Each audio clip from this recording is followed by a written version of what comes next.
Hi, welcome to nutri talk. ഞാൻ Harsha, dietitian and diabetic എഡ്യൂക്കേറ്ററാണ്. നമുക്കിന്ന് മില്ലറ്റുകൾ അഥവാ ചെറുധാന്യങ്ങളെക്കുറിച്ച് നോക്കിയാലോ. പണ്ട് കാലം മുതൽക്കേ ഭക്ഷണത്തിന്റെ ഭാഗമായിരുന്നു മില്ലറ്റ്. ഇപ്പോൾ വീണ്ടും പ്രചാരത്തിലായിക്കൊണ്ടിരിക്കുന്നു. പോഷകസമൃദ്ധമായ ധാന്യങ്ങൾ അഥവാ ന്യൂട്രി സീരിയൽസ് എന്നും പറയാറുണ്ട്. നമ്മുടെ നാട്ടിൽ കണ്ടുവരുന്ന പ്രധാന മില്ലറ്റുകൾ ഏതൊക്കെയെന്ന് നോക്കാം. ഫിംഗർ മില്ലറ്റ്, റാഗി, കൂവരക്, മുത്താറി എന്നീ പേരുകളും ഉണ്ട്. പേൾ മില്ലറ്റ്, ബജ്ര, കമ്പ്, കമ്പ, പവിഴച്ചോളം എന്നീ പേരുകളും ഉണ്ട്.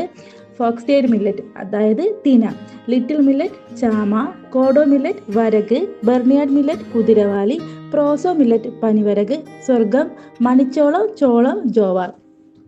ഇനി മില്ലറ്റുകളുടെ പ്രത്യേകതകൾ എന്തൊക്കെയാണെന്ന് നോക്കാം. എല്ലാത്തരം മില്ലറ്റുകളും ഗ്ലൂട്ടൻ ഫ്രീ ആണ്.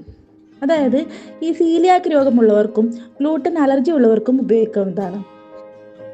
മില്ലറ്റ്സിന് ലോ ഗ്ലൈസിമിക് ഇൻഡെക്സ് ആണ്. എന്താണ് ഈ glycaemic index?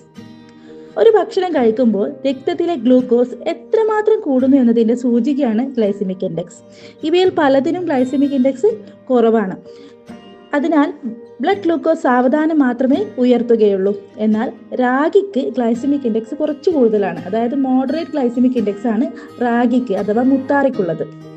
മില്ലറ്റുകളിൽ high fibre content ആണുള്ളത്. ഇവ ദഹനത്തിന് സഹായിക്കുന്നുണ്ട്. ആന്റി ഓക്സിഡന്റ് റിച്ച് ആണ് millet. Protein, calcium, iron, magnesium, phosphorus, B complex വിറ്റമിൻസും അടങ്ങിയിട്ടുണ്ട്.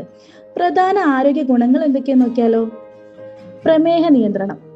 മില്ലറ്റുകളിലുള്ള നാരുകളും കുറഞ്ഞ ഗ്ലൈസമിക് ഇൻഡെക്സ് മൂല്യവും കാരണം ഇവ ബ്ലഡ് ഗ്ലൂക്കോസ് ലെവൽ പെട്ടെന്ന് ഉയരുന്നത് തടയുന്നു. ദഹന വ്യവസ്ഥയുടെ അതായത് ഡൈജസ്റ്റീവ് ഹെൽത്തിന്റെ ആരോഗ്യത്തിന് നല്ലതാണ്. രക്തസമ്മർദ്ദം നിയന്ത്രിക്കാൻ സഹായിക്കുന്നു. ഹൃദയാരോഗ്യത്തിന് നല്ലതാണ്.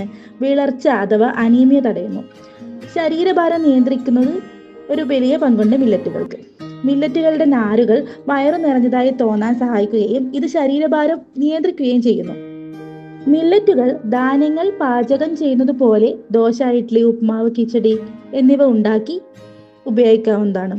എന്നാൽ 6 മുതൽ 8 മണിക്കൂർ കുതിർത്തതിന് ശേഷം മാത്രം ഉപയോഗിക്കുക.